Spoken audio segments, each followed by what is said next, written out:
Hello, welcome back to YouTube channel. എല്ലാവരും സുഖമായിട്ടിരിക്കുന്നു എന്ന് വിശ്വസിക്കുന്നു. അപ്പം ഞാനിന്ന് പറയാൻ പോകുന്നത് കുവൈത്ത് മെഡിക്കലിനെ റിലേറ്റ് ചെയ്തുകൊണ്ടൊരു വീഡിയോ ആണ് കേട്ടോ ചെയ്യുന്നത്. ഞാൻ ഓൾറെഡി ഇതിൻ്റെ കുവൈറ്റിൽ മെഡിക്കലിന് പോകുമ്പോൾ എന്തൊക്കെ കാര്യങ്ങൾ ശ്രദ്ധിക്കണം എന്നൊക്കെ പറഞ്ഞുകൊണ്ട് ഞാനൊരു വീഡിയോ ചെയ്തിട്ടുണ്ടായിരുന്നു. അതെല്ലാവരും കണ്ടിട്ടുണ്ടോ എന്ന് അറിയില്ല. അപ്പോൾ കഴിഞ്ഞ ദിവസം 2-3 മെസ്സേജസ് വന്നിട്ടുണ്ടായിരുന്നു. ചേച്ചി, ഞാനിങ്ങനെ മെഡിക്കലിന് പോയി 1-2 പ്രാവശ്യമായിട്ട് തന്നെ ഇങ്ങനെ ഫെയിൽ ആവുന്നു, എന്ത് ചെയ്യണമെന്ന് അറിയില്ല, ഭയങ്കര വിഷമമാണെന്നൊക്കെ. അത് കേട്ടപ്പോൾ എനിക്കും വിഷമം തോന്നി. കാരണം ഓൾറെഡി ഞാനും ഇങ്ങനെ മെഡിക്കലൊക്കെ ചെയ്ത് എറണാകുളത്തായിരുന്നു എൻ്റെ മെഡിക്കൽ. അപ്പം നമുക്കൊരു ജോലി കിട്ടുക എന്നുള്ളതും അതുപോലെ തന്നെ നമ്മുടെ കഷ്ടപ്പെട്ടൊരു ഇൻ്റർവ്യൂ പാസ്സായി എന്നിട്ട് നമ്മൾ മെഡിക്കൽ ടെസ്റ്റ് ഫെയിൽ ആവുകയെന്നുണ്ടെന്നുണ്ടെങ്കിൽ നമുക്ക് ഉള്ളിൽ എന്തോ ഒരു വിഷമമായിരിക്കും അല്ലേ. അപ്പം ഞാൻ ഇന്ന് പറയാൻ പോകുന്നത് മെഡിക്കലിന് നിങ്ങൾ പോകുന്നതിന് മുമ്പ് എന്ത് കാര്യങ്ങൾ ശ്രദ്ധിക്കണം, എന്തൊക്കെ കാര്യങ്ങൾ ശ്രദ്ധിക്കണം എന്നാണ് ഞാൻ ഇന്നിവിടെ ഷെയർ ചെയ്യുന്നത്. നമ്മുടെ MOH നഴ്സസിനാണെങ്കിലും അതുപോലെ തന്നെ കമ്പനിയിലോട്ടൊക്കെ പോകുന്നവരാണെങ്കിലും എല്ലാവരും കുവൈറ്റിലോട്ട് വരുന്നവരെല്ലാം ഈ കാര്യങ്ങൾ ശ്രദ്ധിച്ചേ പറ്റൂ. കാരണം അവർ കുവൈറ്റ് മെഡിക്കൽ സ്ട്രിക്റ്റ് ആണ്. പ്രത്യേകിച്ച് എക്സ്റേ ആണ് അവർ പ്രത്യേകിച്ച് നോക്കുന്നത്. അപ്പോൾ മെഡിക്കലിന് പോകുമ്പോൾ നമ്മൾ എന്തൊക്കെയാണ് കൊണ്ടുപോകണമെന്ന് വെച്ച് കഴിഞ്ഞാൽ, മെഡിക്കലിന് നമ്മൾ അപ്പോയിൻമെൻറ്റ് എടുക്കുന്ന സ്ലിപ്പ് കൊണ്ടുപോകണം, അതുപോലെ തന്നെ വിസ കൊണ്ടുപോകണം, വിസയുടെ കോപ്പി, പിന്നെ പാസ്പോർട്ട് സൈസ് ഫോട്ടോസ് കൊണ്ടുപോകണം 2 എണ്ണം, അതുപോലെ തന്നെ പാസ്പോർട്ടും കൊണ്ടുപോകണം. ഇതൊക്കെയാണ് മെഡിക്കലിന് കൊണ്ടുപോകേണ്ടത്. അതോടൊപ്പം തന്നെ നമ്മളൊരു 7,500-7,000 രൂപയോളമാണ് മെഡിക്കലിൻ്റെ ഫീസ്. അത് നമ്മൾ കയ്യിൽ കരുതിയിരിക്കണം കേട്ടോ. 7,000 സംതിങ് എങ്ങാനാണ്, അത് നമ്മൾ കയ്യിൽ കരുതിയിരിക്കണം. ഇതൊക്കെയാണ് മെഡിക്കലിന് പോകുമ്പോൾ നമ്മൾ കൊണ്ടുപോകേണ്ട ഡോക്യുമെൻറ്റ്സ്. നമ്മൾ എന്തൊക്കെ കാര്യങ്ങളാണ് മെഡിക്കലിന് മുമ്പേ ശ്രദ്ധിക്കേണ്ടതെന്ന് വെച്ച് കഴിഞ്ഞാൽ, ഓൾറെഡി നമ്മൾ മെഡിക്കലിന് അപ്പോയിൻമെൻറ്റ് എടുക്കുമ്പോൾ തന്നെ നമുക്കറിയാം ഇത്ര നാളിനുള്ളിൽ നമ്മൾ മെഡിക്കലിന് പോകണം, ഇന്നാണ് പോകേണ്ടതെന്നൊക്കെ നമുക്കറിയാം. അപ്പോൾ അതിന് മുമ്പേ തന്നെ നമ്മൾ എടുക്കേണ്ട കുറച്ച് പ്രിപ്പറേഷൻസ് ഉണ്ട്. പ്രീ മെഡിക്കൽ വേണമെങ്കിൽ നമുക്ക് ചെയ്ത് നോക്കാം. നമ്മൾ അപ്പോയിൻമെൻറ്റ് എടുക്കുന്ന സെൻറ്ററിൽ തന്നെ പോയി പ്രീ മെഡിക്കൽ ചെയ്യുവാണെങ്കിൽ നല്ലതാണ്. അതല്ല നമുക്ക് അവിടെ പോയി ചെയ്യാനുള്ള ടൈമില്ല, അങ്ങനെ എന്നുള്ളവരാണെന്നുണ്ടെങ്കിൽ അടുത്തുള്ള ലബോറട്ടറിയിലൊക്കെ പോയി ആണെന്നുണ്ടെങ്കിലും നമുക്കൊരു ചെറിയ മെഡിക്കൽ ചെയ്ത് നോക്കാം കേട്ടോ. അല്ലെങ്കിൽ നമുക്ക് ഹോസ്പിറ്റലിലാണെങ്കിൽ എവിടെയെങ്കിലും പോയി നമുക്ക് നമ്മുടേതായ രീതിയിൽ വേണമെങ്കിൽ ഒരു പ്രീ മെഡിക്കൽ ടെസ്റ്റ് നമുക്ക് ചെയ്ത് നോക്കാം. അതല്ലെന്നുണ്ടെങ്കിൽ നമുക്ക് അപ്പോയിൻമെൻറ്റ് കിട്ടിയ സെൻറ്ററിൽ പോയാണെങ്കിൽ ഒരു പ്രീ മെഡിക്കൽ ചെയ്ത് നോക്കാം. നമ്മൾ മെഡിക്കൽ ചെയ്യാൻ പോകുന്നതിന് മുമ്പേ നമ്മൾ ശ്രദ്ധിക്കേണ്ടതെന്ന് വെച്ചാൽ, നമ്മൾ തണുത്ത ആഹാരങ്ങളൊക്കെ ഒഴിവാക്കുക. മെയിനായിട്ട് ഫ്രിഡ്ജിൽ നിന്നൊക്കെ ഡയറക്റ്റ് എടുത്ത് കഴിക്കുന്നതൊക്കെ ഒഴിവാക്കുക. അതുപോലെ തന്നെ തണുപ്പടിക്കാതെ ഒരുപാട് ശ്രദ്ധിക്കുക. ജലദോഷം വരാതെയും കഫ് വരാതെയും കഫക്കെട്ട് വരാതെയൊക്കെ ശ്രദ്ധിക്കുക. ഇൻ കേസ് കഫക്കെട്ടും ജലദോഷവും പനിയൊക്കെ ഉള്ള സമയത്താണ് നമ്മൾ മെഡിക്കൽ എടുക്കുന്നതെന്നുണ്ടെങ്കിൽ നമ്മുടെ ചെസ്റ്റ് എക്സ്റേയിൽ ഒരു വെള്ളപ്പാട് പോലെ വരുന്നുണ്ട്. ചെറിയൊരു വെള്ള പൈപ്പ് പാച്ചസ് വരാൻ ചാൻസ് ഉണ്ട്. അതൊക്കെ കണ്ടു കഴിഞ്ഞാൽ എന്തായാലും മെഡിക്കൽ അവർ റിജക്റ്റ് ചെയ്യും. അപ്പോൾ ആ സമയത്ത് നമ്മൾ ജലദോഷവും പനിയും കഫക്കെട്ടും ഒന്നും വരുത്താതെ ശ്രദ്ധിക്കുക ആ സമയങ്ങളിൽ. അപ്പോൾ നമ്മൾ മെഡിക്കലിന് പോകുന്ന ആ ഒരു ടൈമിൽ നമ്മളെപ്പോഴും നമ്മുടെ ഹെൽത്ത് നമ്മൾ നന്നായിട്ട് ശ്രദ്ധിക്കുക കേട്ടോ. പിന്നെ നമ്മൾ നന്നായിട്ട് എക്സസൈസ് ചെയ്യുക, ധാരാളം വെള്ളം കുടിക്കുക. അതുപോലെ തന്നെ ഷുഗറും പ്രഷറും ഒക്കെ ഉള്ളവരാണെങ്കിൽ ഷുഗറും പ്രഷറും ഒക്കെ കൺട്രോൾ ചെയ്ത് വേണം പോകാൻ. അതൊക്കെ അവർ ചെക്ക് ചെയ്യും കേട്ടോ.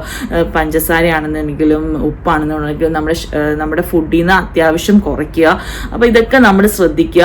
അതുപോലെ തന്നെ ഒരുപാട് വെള്ളം കുടിക്കുക. വെജിറ്റബിൾസ് ആണെങ്കിലും ഫ്രൂട്ട്സ് ആണെങ്കിലും നമ്മളുടെ ഫുഡിൽ ആഡ് ചെയ്ത് കഴിക്കുക കേട്ടോ. ഇപ്പോൾ ഏകദേശം ഒരു ഡയറ്റ് എന്ന രീതിയിൽ തന്നെ നമ്മൾ മുന്നോട്ട് പോവുക. ആ ഒരു മെഡിക്കലിൻ്റെ സമയത്ത് ഒരു ചെറിയൊരു ഡയറ്റ് പോലെ നോക്കുക.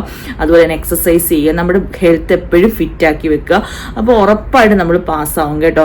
പിന്നെ ഇൻ കേസ് എങ്ങനെയെങ്കിലും ഒന്ന് ഫെയിൽ ആയി പോകും, നമ്മുടെ ചെസ്റ്റ് എക്സ്റേയിൽ എന്തെങ്കിലും ഇതുണ്ടെന്നുണ്ടെങ്കിൽ അവിടുത്തെ ഡോക്ടേഴ്സ് പറയുമല്ലോ. അപ്പോൾ അവരത് പറയുന്ന സമയത്ത് അവർ ചിലപ്പോൾ മെഡിസിനൊക്കെ തരാൻ ചാൻസ് ഉണ്ട്. അപ്പോൾ ആ മെഡിസിനൊക്കെ കഴിക്കുന്ന ടൈമിലാണെങ്കിലും നമ്മളാണെങ്കിൽ ഒരുപാട് യാത്രകളൊന്നും ചെയ്യാതെ നമ്മൾ വീട്ടിൽ തന്നെ ഒന്ന് റെസ്റ്റ് എടുക്കുക, ബോഡിക്കൊരു റെസ്റ്റ് കൊടുക്കുക. അപ്പോൾ ആ മെഡിസിൻസ് ഒക്കെ കഴിച്ചിട്ട് വന്ന് പിന്നെ നിങ്ങൾ ടെസ്റ്റ് ചെയ്യുക, ഉറപ്പായിട്ടും പാസ്സാകും കേട്ടോ. പിന്നെ എന്താണെന്നറിയത്തില്ല, ഇപ്പോഴത്തെ മെഡിക്കൽ സെൻ്ററിൽ നിന്ന് ഒരുപാട് പേര് ഫെയിൽ ആവുന്നുണ്ട്. ഇപ്പം മെഡിക്കൽ സെൻ്ററുകാർ ഫെയിൽ ആക്കുന്നതാണോ പൈസയ്ക്ക് വേണ്ടിയെന്ന് അറിയില്ല, അല്ല നമ്മളുടെ ഹെൽത്തിൻ്റെ പ്രശ്നം കൊണ്ട് നമ്മുടെ എക്സ്റേയിലെ പ്രശ്നം കൊണ്ടും ഫെയിലായി വീണ്ടും പോകുന്നതാണോ എന്നും അറിയില്ല. എന്തായാലും നമ്മൾ ആ ഒരു ടൈമിൽ നന്നായിട്ട് ഒരു ഡയറ്റ് ഒക്കെ എടുക്കില്ലേ, നമ്മൾ ആ ഒരു രീതിയിൽ തന്നെ നമ്മൾ ശ്രദ്ധിക്കുക നമ്മുടെ ഹെൽത്തിനെ. അപ്പോൾ ഉറപ്പായിട്ടും നമ്മൾ പാസ്സാവും കേട്ടോ. നിങ്ങൾ ടെൻഷനൊന്നും അടിക്കേണ്ട. ഇപ്പോൾ ഒരുപാട് പേര് ഇങ്ങനെ 4-5 തവണയായിട്ട് ഫെയിൽ ആവുന്നുണ്ട്, പിന്നീടാണ് പാസ്സാകുന്നത്. അപ്പോൾ നിങ്ങൾ ടെൻഷനൊന്നും അടിക്കേണ്ട.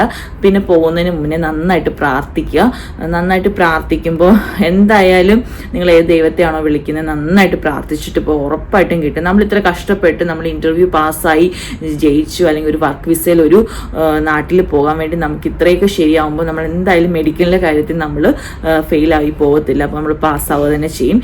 അതുപോലെ തന്നെ ഫാമിലി വിസയിലൊക്കെ പോകുന്നവരാണെന്നുണ്ടെങ്കിൽ ഇൻ കേസ് അത്ര ഭയങ്കര സ്ട്രിക്റ്റ് ഒന്നും അല്ല മെഡിക്കൽ, എന്നാലും ചെസ്റ്റ് എക്സ്റേയും കാര്യങ്ങളും കാര്യങ്ങളൊക്കെ നോക്കുമെങ്കിലും അത്ര സ്ട്രിക്റ്റ് ഒന്നുമല്ല. പ്രഗ്നൻസി ഒക്കെ കണ്ടാലും അവർക്ക് ഫാമിലി വിസയിൽ പ്രശ്നമൊന്നുമില്ല. പക്ഷെ ജോബ് വിസയിൽ, വർക്ക് വിസയിൽ മെഡിക്കൽ കുവൈത്തിലോട്ടുള്ളത് അത്യാവശ്യം നല്ല സ്ട്രിക്റ്റ് ആണ്. അത് നഴ്സസിനാണെങ്കിലും പ്രത്യേകിച്ച് നഴ്സസിന് അത്യാവശ്യം നല്ല സ്ട്രിക്റ്റ് ആണ്. കമ്പനിയിലോട്ട് വരുന്നവർക്കാണെങ്കിലും ആണ്. അപ്പോൾ നമ്മളെപ്പോഴും നമ്മുടെ ഹെൽത്ത് നന്നായിട്ട് ഫിറ്റാക്കി വെച്ചിട്ട് വേണം നമ്മൾ മെഡിക്കലിന് പോകാൻ. കാരണം ഇപ്പോൾ ഒരുപാട് ഫെയിലിയേഴ്സ് വരുന്നത് കൊണ്ട് നമ്മൾ എന്ത് ചെയ്യണം, ആ ഒരു ടൈമിൽ നമ്മളെപ്പോഴും കെയർഫുൾ ആയിരിക്കണം കേട്ടോ. ഇത്രയും കാര്യങ്ങളൊക്കെ ഒന്ന് ശ്രദ്ധിച്ചു കഴിഞ്ഞാൽ ഉറപ്പായിട്ടും നിങ്ങൾ മെഡിക്കൽ പാസ്സാവും. പിന്നുള്ളത്, പിന്നെ നമ്മൾ മെഡിക്കലിൽ പോകുമ്പോൾ എന്തൊക്കെ മെഡിക്കൽ ടെസ്റ്റുകളാണ് ചെയ്യുന്നതെന്ന് വെച്ചാൽ ബ്ലഡ് ടെസ്റ്റ് ചെയ്യും, ചെസ്റ്റ് എക്സ്റേ ചെയ്യും, അതുപോലെ തന്നെ ഐ ടെസ്റ്റ് ചെയ്യും, ബോഡി ചെക്കപ്പ് ചെയ്യും. ഇതാണ് മെയിനായിട്ടുള്ള ടെസ്റ്റുകൾ.